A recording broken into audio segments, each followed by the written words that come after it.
welcome to everyone as we are joined today at Lou Drucker's house for the Wednesday class that shall not be named. We'll try and get a little bit away from the window here so it won't be so bright. Let's move this instead of the couch. There we go. Hello, Wendy. Hi. We're here today with Denise, and we've got Wendy and Stan and Lou. Lou's right here. She's the angel. As you can see. We got Ron and Arlene, and we got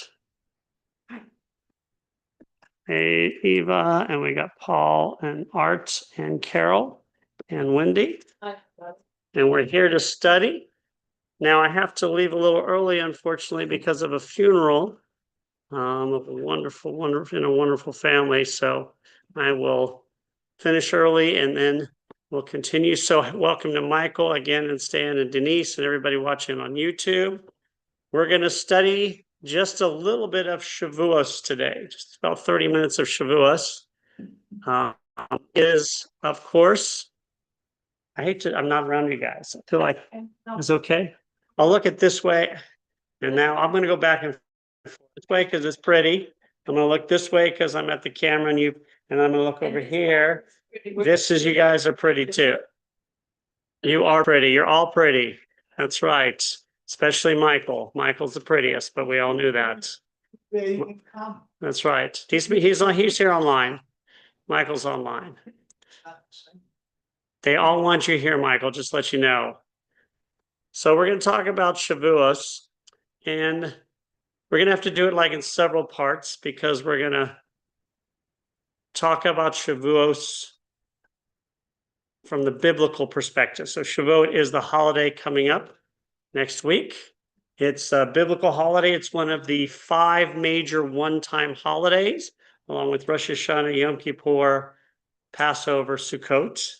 And those are the 5. And then also, of course, Shabbat is a holiday, but it's not one time. So Shavuos is a major holiday. It is on the same level as Yom Kippur, Rosh Hashanah, Passover, Sukkot. Yep, just as important. Had a terrible advertising firm. Like the worst.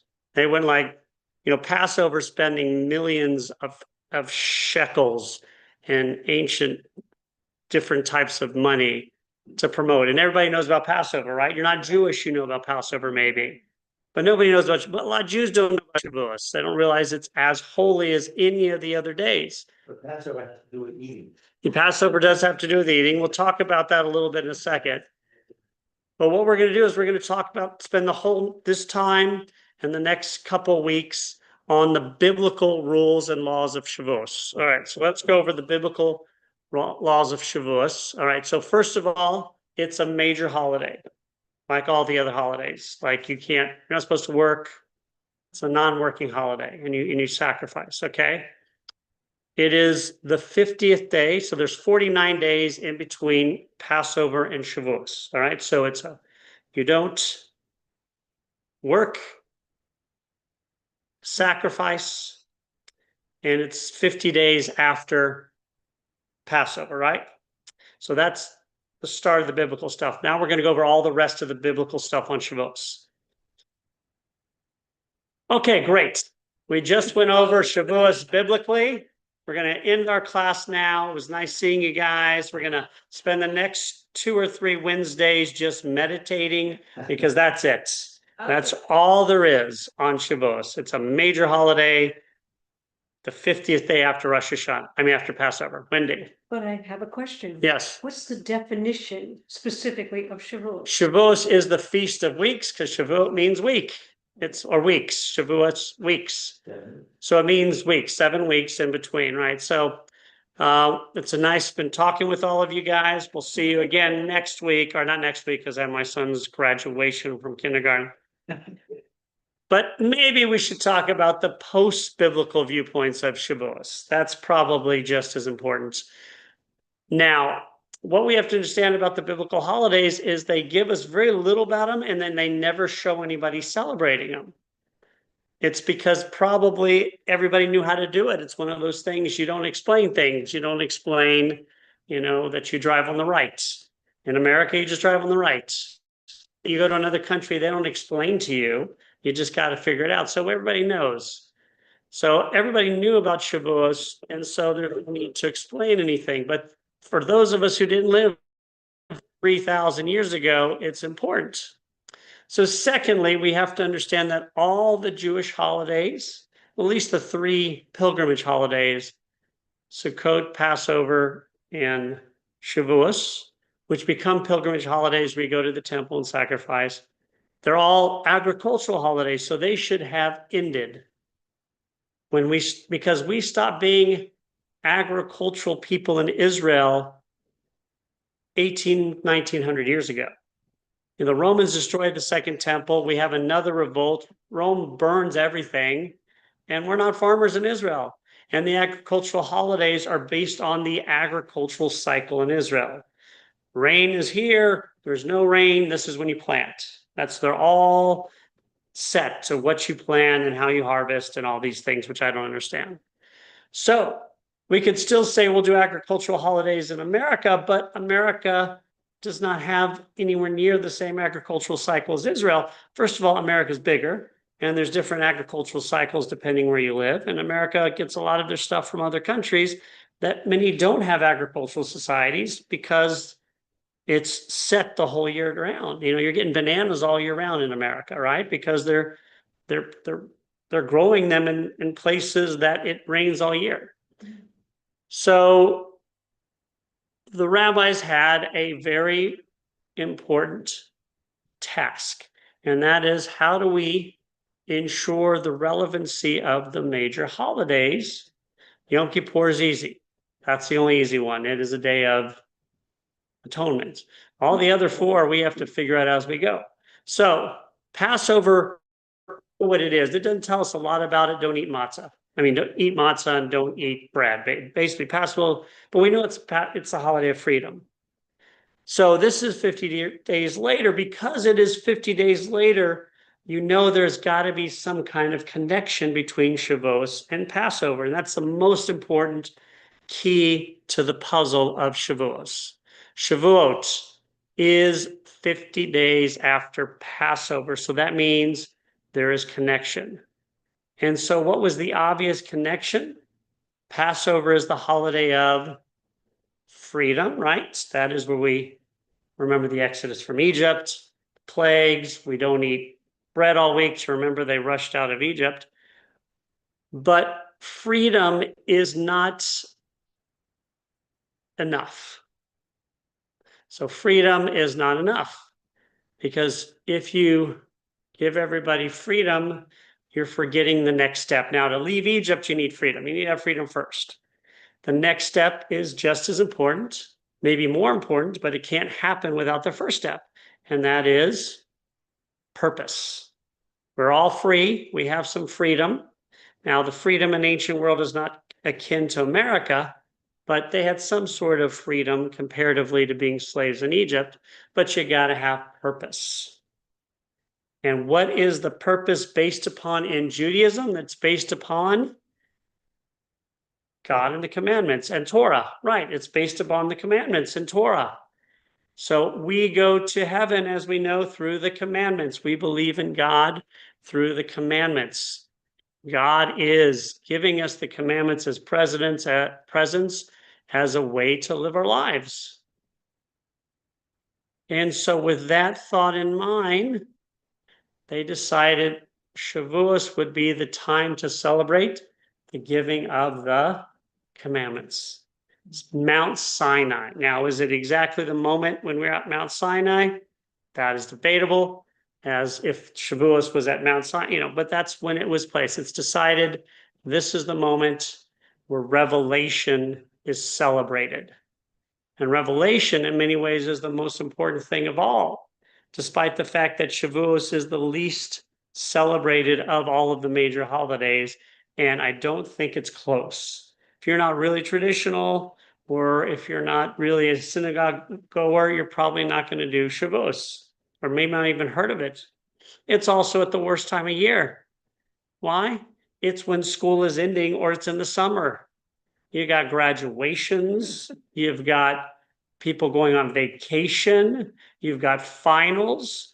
It's just the worst possible time. Plus, if you're in the South, it's hot, you know? So it is a very difficult time to celebrate in the modern world. But that should not take away from the fact that it's just as important.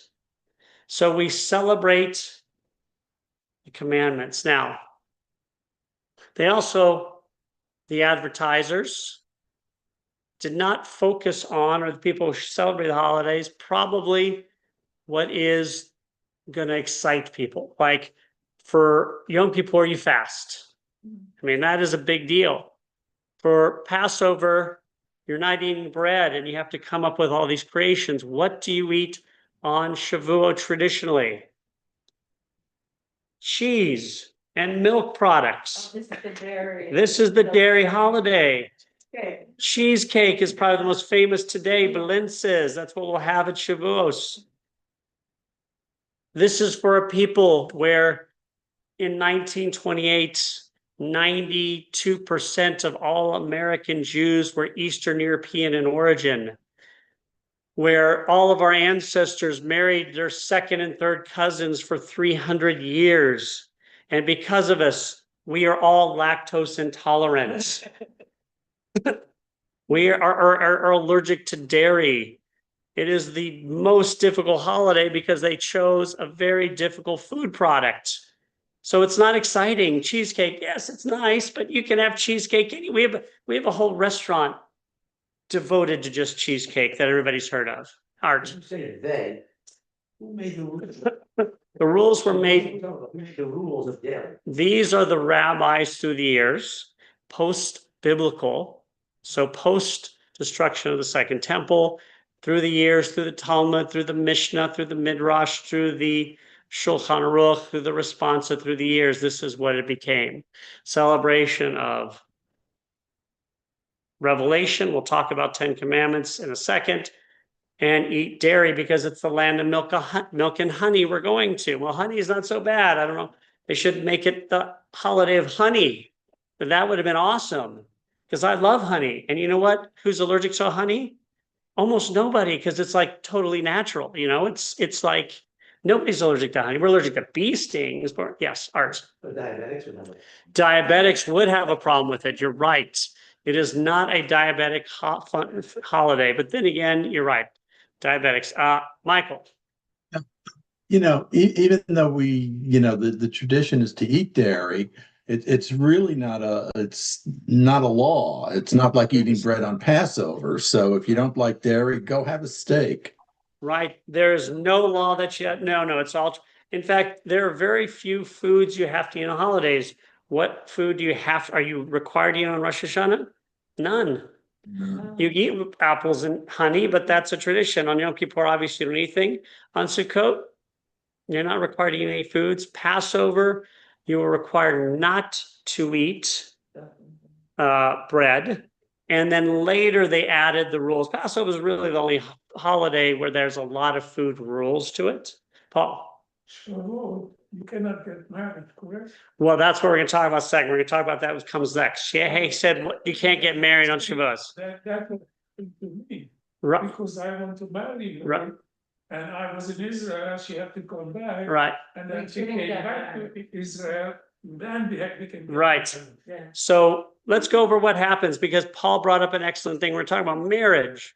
So Shavuot, it was decided, we'll talk about the 10 Commandments later since Paul brought up, that from Passover to Shavuos should be a time of introspection in ways, but a time in which this is called the Omer, where you count the Omer, count the harvest and the days, but you should not do certain things that are celebrations, and so you shouldn't get married. Now, Ashkenazim should say don't get married the whole time. Sephardim just the first half, and then on the 33rd day, which would become Lag BaOmer, 33rd day of Omer, you can get married and have celebrations. You have the home, but now they stop the fire. They stop it. Yeah, well, Well, it also was a holiday celebration, so it became a bonfire holiday where you have fires and you celebrate.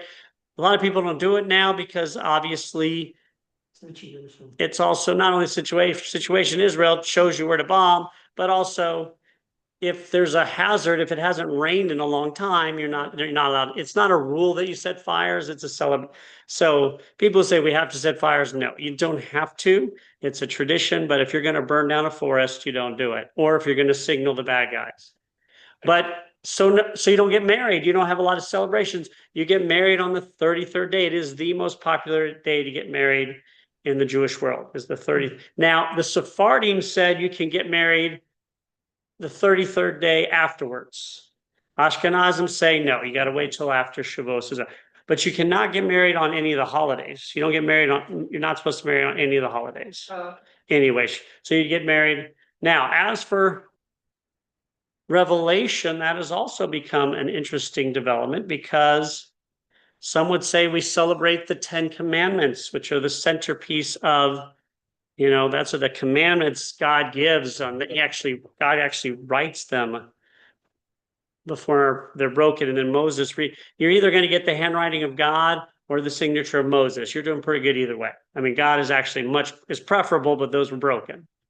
So like if we find those, it's going to be the only autograph you see of Moses. That's going to go it's going to be unbelievable. I mean, eBay is going to go crazy. The bids they'll probably have to go to Sotheby's for that. Yeah, for something like that. Maybe Christmas, Huh? maybe Christmas. Christian, everybody would, yeah, I don't know the different ones, but yeah. So the 10 Commandments. So it's become an interesting rift because you're supposed to celebrate the giving of the commandments.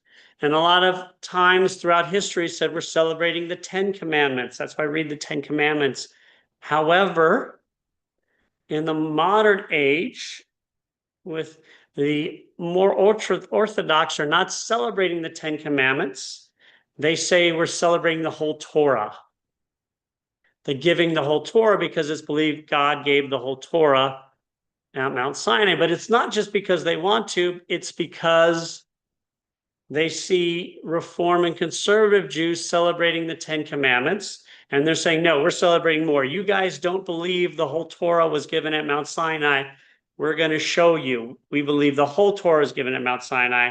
So in some Orthodox settings, they do not even rise during the reading of the 10 Commandments because they're saying, we're not like those liberal Jews who only believe in the 10 Commandments.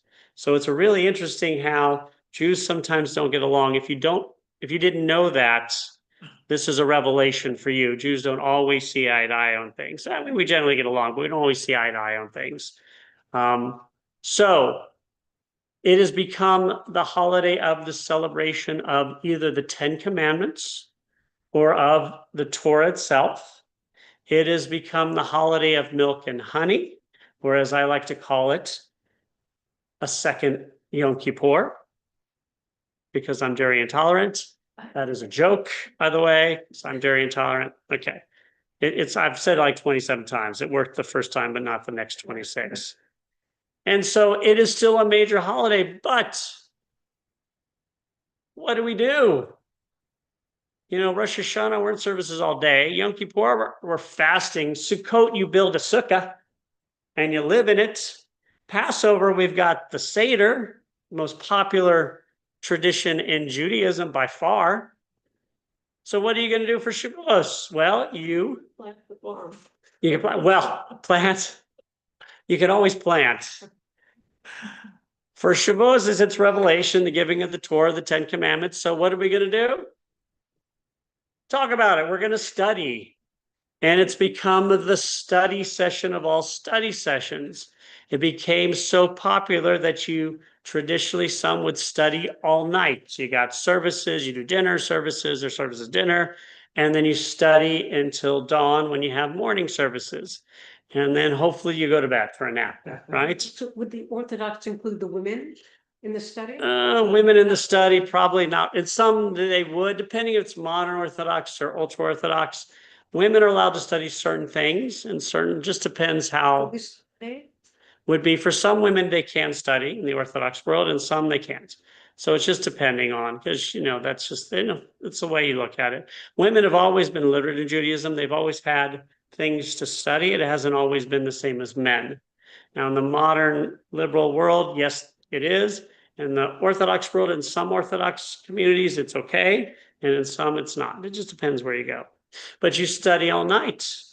And you study different things depending. In Israel, it's become so popular that they have all these different places that have different study sessions. Some will be on things like Torah traditionally, and some will be more modern stuff, like cultural. So it's a great way to get people to study. But again, studying all night does not have the same hook as a Seder or building a sukkah or fasting or eating, apples and honey and going the new year. So it's not as popular, but it's still as major of a holiday. And in ancient times, you still harvested and planted. You still went to Jerusalem to do your sacrifices. And in the more modern age, we've brought in all these other traditions about eating milk and, of course, about studying all night, about not having weddings from Rosh Hashanah, from Passover to Yom Kippur, of counting the days. Carol? My son went to Solomon Schechter, and he knew tropes. He had a bar mitzvah on June 10th, and the rabbi gave him a whole new set of tropes. Right. But they did a bar mitzvah. Excellent. Oh, really? That was nice of them. So Carol asked, My son didn't think of that. Carol's son and probably, maybe Art's son as well. So, yeah. Possibly. Their sons had his bar mitzvah on Shavuos, so they still had the bar mitzvah, but they did a different trope, which is true because in the different holidays you have different tropes for different things. I'm not familiar with them, but the cantor is. Wendy. This is a serious question, which might One sound second, funny. Michael. One second, Michael, and I'll come to you, then Wendy. Sorry. Okay, I thought sacrifices ended with the first synagogue, first temple. Sacrifices, Wendy's asked, when did sacrifice ended with the destruction of the second temple in the year 70. Okay. Now, in assorted communities, they still sacrifice some into the modern age, but for most Jews, that was the The end. second temple. The second temple. Okay. And well, they ended with the first temple because they weren't sacrificing in Jerusalem, but when they came back to Jerusalem 50 years later, they started sacrificing again. Why? Because back then, sacrifice was the way you connected to God, It sounds very strange to us, but there are still cultures in the world, high numbers of cultures that still sacrifice animals to God. Michael, sorry. This may sound funny, but it's serious. In Fiddler, have you wants a seat by the wall, Right. and it's clearly to study. And I always assumed that it was for Yom Kippur that you would study, repent all night. But could it have been for Shavuot, or is my assumption all wrong? No. You can study on any of the holidays.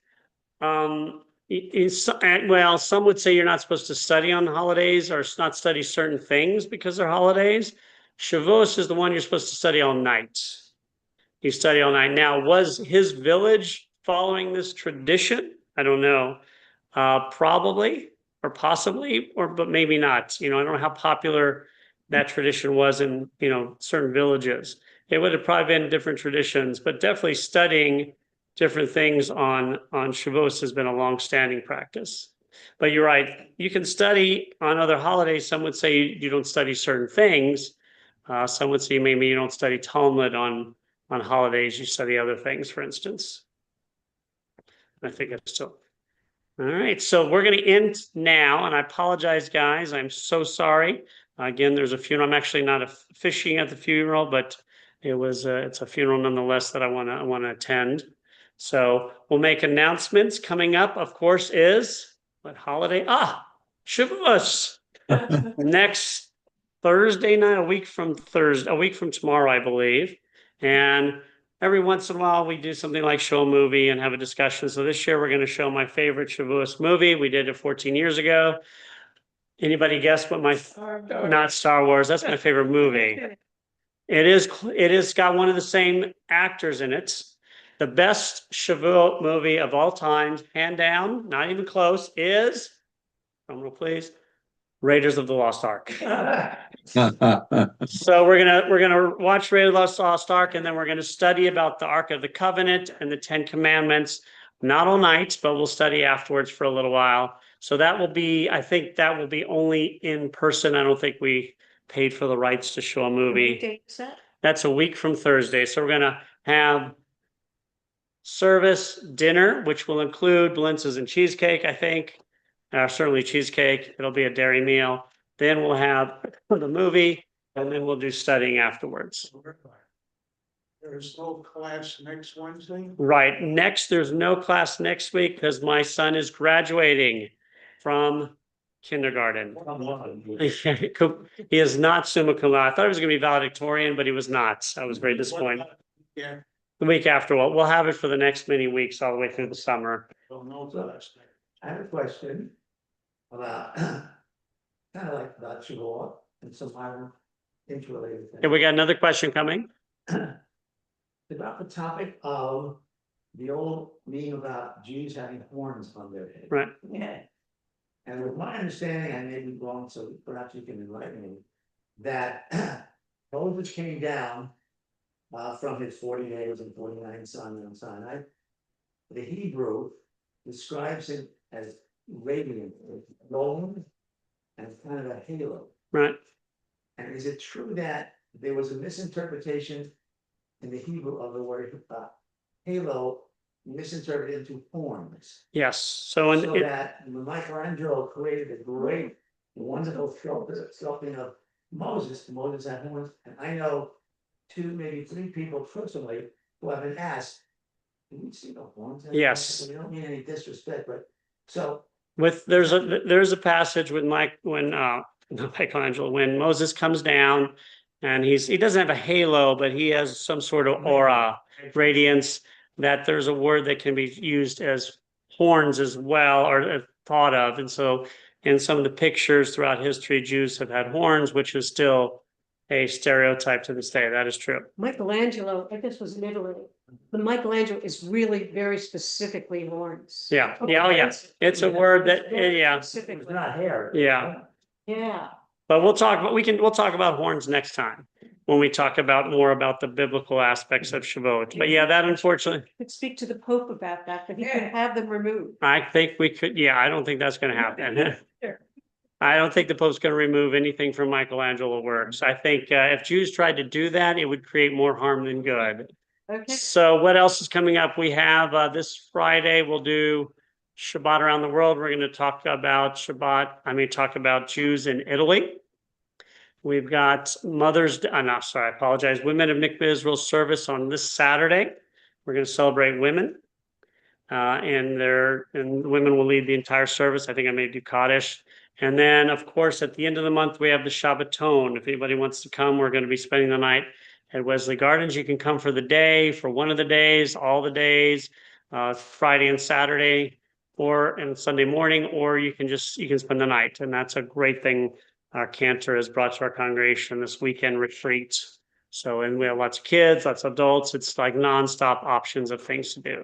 So those, could I announce? sure, something? Lindsay, please. June 7th, Women of Mikveh Israel has created a fundraiser for it's a game day there. Oh, yeah, okay. And we're going to actually have a table for all the remains of baubles and our booths and everything, to put everything out and make your contribution. That's a great idea. So that is that's Sunday. I'm gonna get the date for that. It's Sunday, June 7th at 1 o'clock. 1 o'clock. I Sunday, think. June 7th at 1 o'clock, we're gonna have the WMI Women of Israel, But we Mikveh need Israel to get fundraiser. people there. Yeah, so that'll be 1 o'clock in the social. All right. So thank you for joining us here. Again, we will not have class next week. I will hopefully remember to send out a note. And I did remember last time we didn't have class. I did not send it out correctly, apparently, and didn't realize it. So I apologize. But we will not have class next week. Then we'll have it afterwards for many weeks in a row. So I want to wish everybody all the best. Oh, good to see you, Denise and Stan. We're going to close up today. We're finishing early because I have a funeral to go to. But we'll see you in 2 weeks with the Wednesday class that shall not be named. So goodbye from Michael, Stan, Denise, me, Lou, who's back there, Ron. Can you say everybody? Arlene, Paul, Eva, and over here, Wendy, Carol, and Art, and of course, anybody who is watching online. All our best, and if we don't see you before, we look forward to seeing you for Shavuos. But don't forget also, this Saturday we have, Women in Mikveh Israel service, and Friday night we of course have Shabbat around the world, as we do Jews in Italy, and have of course Italian food. They wanted to do Jews in India. I held them back one more time. Do not like India. I love Jews in India. The topic is amazing. I don't like Indian food. But they don't eat dairy much in India. So that's good. Yeah, that's good. So I don't like the spices. All the best. Shavua Tov.